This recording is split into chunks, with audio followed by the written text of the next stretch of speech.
When you hear the word breakthrough, it feels like, well, breakthrough is something that can be achieved through praying and fasting, or prayers and fasting. Fair enough. Yes, it's good to pray. Yes, it's good to have faith. Yes, it's good to fast as well. But let me tell you something.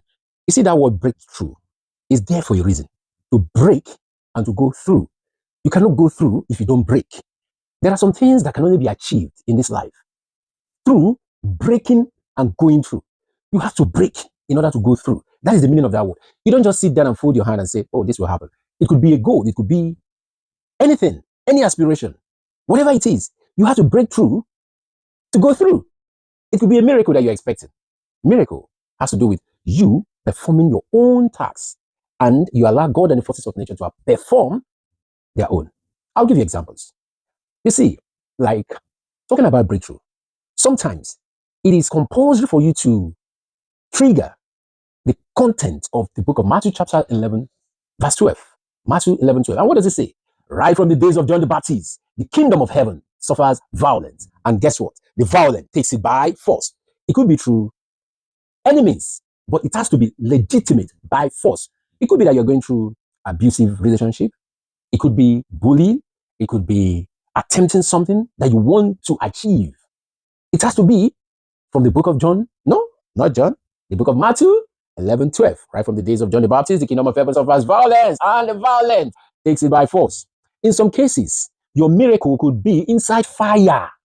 Just like those boys, Shadrach, Meshach, and Abednego. You have to go inside fire. But the problem is, a lot of people don't want to go into fire. They just want to relax.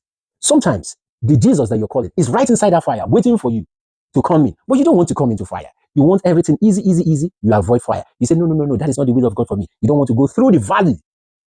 Whereas the Bible told you that even if you walk through the valley of the shadow of death, you should not fear any evil. But you don't want to go through the valley of the shadow of death. You say, no, that is not your portion. Sometimes, the miracle that you're expecting, the goal that you want to achieve, the breakthrough that you want is right inside the lion's den. Just like Daniel, you must go inside that lion's den. That is when God will shut the mouth of that lion. But you don't want to go in there. Sometimes that miracle could be inside the belly of the whale, the fish. But you don't want to go into the belly of the whale. Sometimes your miracle could be inside the prison. Just like Joseph, you have to go through the prison. You have to be betrayed, but you don't want anybody to betray. You are playing safe. You are playing the good person. You want everything smooth, smooth, smooth. You want to achieve everything through prayers and fasting. Don't get me wrong. Prayers are good, fasting also good. But my dear brother and sister, there are times in this life where you have to invoke, where you have to trigger Matthew 11:12. Am I preaching to someone today?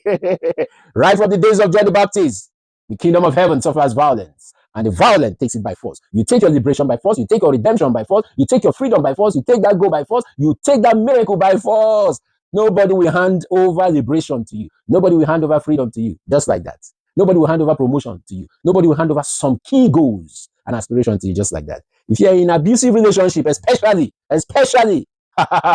wake up. Wake up. Your pastor will not tell you this. Your pastor will not tell you this. Bible study will not tell you this. You get my point? But again, I'm not trying to encourage you to be negatively violent. No. I'm not trying to encourage you to be negatively angry. Anger has its place. There is positive anger and negative anger, depending on the one you utilize. Sometimes you have to be angry with poverty. You have to be angry with some kind of leadership. You get me? Let's not go into that. But whatever it is, remember, right from the days of John the Baptist, the kingdom of heaven suffers violence, and the violent takes it by force. God bless.